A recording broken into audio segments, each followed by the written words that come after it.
வணக்கம். இன்றைக்கி நம்ம சாலட் சீரீஸில் வேர்க்கடலை பச்சை வேர்க்கடலை வச்சு ஒரு ஹெல்த்தியான சாலட் எப்படி செய்கிறதுன்னு பார்ப்போம். இந்த வேர்க்கடலை சாலட்டுக்கு 1 கப் அளவுக்கு பச்சை வேர்க்கடலையை நல்லா 2-3 தடவை கழுவிட்டு 8 மணி நேரம் ஊற வச்சுருக்கேன்.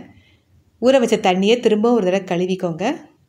இப்போ அந்த ஊற வச்ச கடலையை நம்ம ப்ரெஷர் குக்கரில் சேர்த்துட்டு 2 கப் அளவு தண்ணி சேர்த்துக்கணும். கண்டிப்பாக 8 மணி நேரம் ஊற வச்சுக்கோங்க. இப்போது கடலை சேர்த்த பிறகு 2 கப் அளவு தண்ணி சேர்த்துக்கோங்க. தண்ணி சேர்த்துட்டு நம்ம சாலடுக்கெலாம் உப்பு சேர்த்தே வேக வச்சுருவோம். அப்போ தான் உங்களுக்கு நல்ல அந்த உப்பு இறங்கியிருக்கும். இப்போ தேவையான உப்பு சேர்த்துட்டு நல்லா சாஃப்டாக வரைக்கும் 6லேருந்து 8 விசில் வர வரைக்கும் வேக வச்சுக்கோங்க. இப்போ வேக வச்ச கடலையை தண்ணியை ஃபுல்லாக வடிகட்டிட்டு ஒரு பாத்திரத்தில் நம்ம மாற்றிக்கலாம். இந்த பாருங்கள், பதமாக இந்த அளவுக்கு வெந்திருக்கணும். அதுக்குன்னு ரொம்ப குழைவாயிடக்கூடாது. கரெக்டான பதத்தில் வேக வச்சுக்கோங்க. இப்போ வேக வச்ச கடலையை ஒரு பவுலில் மாற்றிடுவோம். இப்போ நறுக்கி வச்சுருக்க காயெல்லாம் பார்த்துருவோம். துருவின கேரட்டு கொஞ்சம் வச்சுருக்கேன். வெள்ளரிக்காய் பொடியாக கட் பண்ணியிருக்கேன். பச்சை மிளகாயை விதையை நீக்கிட்டு நறுக்கி வச்சுருக்கேன். வெங்காயம், தக்காளி எல்லாத்தையுமே பொடியாக கட் பண்ணிக்கோங்க. இப்போ வேக வச்ச கடலையோடு ஃபஸ்ட்டு நம்ம துருவின கேரட் சேர்த்துருவோம். 1/2 கப் அளவுக்கு துருவின கேரட் சேர்த்துக்கோங்க. சேர்த்துட்டு அடுத்ததாக பொடியாக கட் பண்ண வெள்ளரிக்காய்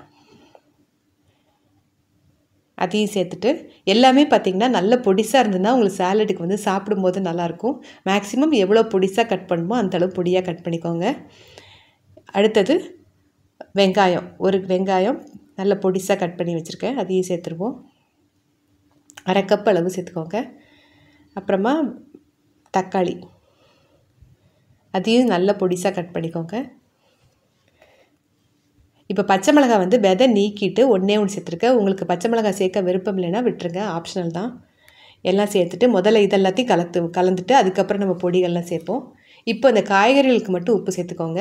ஏன்னா நம்ம கடலையில் ஏற்கனவே உப்பு சேர்த்துருக்கோம். கொஞ்சம் கேர்ஃபுல்லாக சேர்த்துக்கோங்க. உப்பு அதிகமாகிடுச்சுன்னா நீங்கள் வெறுமனை சாப்பிடும்போது கொஞ்சம் கஷ்டமாக இருக்கும். சாலட்டுக்கு எப்போதுமே கொஞ்சம் எல்லாமே கரெக்டாக இருக்கணும். அதே சமயத்தில் ரொம்ப அதிகமாகிடுச்சுனாலும் சாப்பிட முடியாது. இப்போ ஒரு 1/4 டீஸ்பூன் அளவுக்கு மிளகுத்தூள், அப்புறம் ஒரு 1/4 டீஸ்பூன் அளவுக்கு சாட் மசாலா தூள். உங்களுக்கு சாட் மசாலா தூள் இல்லைன்னா பரவாயில்ல, நீங்கள் ஜீரகப்பொடி அது சேர்த்துக்கலாம். இப்போ நல்லா கலந்து விட்டுட்டு மிளகுத்தூளும் அப்படி தான் நிறைய சேர்த்தா உங்களுக்கு அப்படியே சாப்பிடும்போது கொஞ்சம் கஷ்டமாக இருக்கும். உங்களுக்கு காரம் பிடிக்கும் அப்படின்னா இன்னும் கொஞ்சம் சேர்த்துக்கலாம். இல்லைன்னா 1/4 டீஸ்பூன் அளவுக்கு போதும் இந்த அளவு சாலடுக்கு.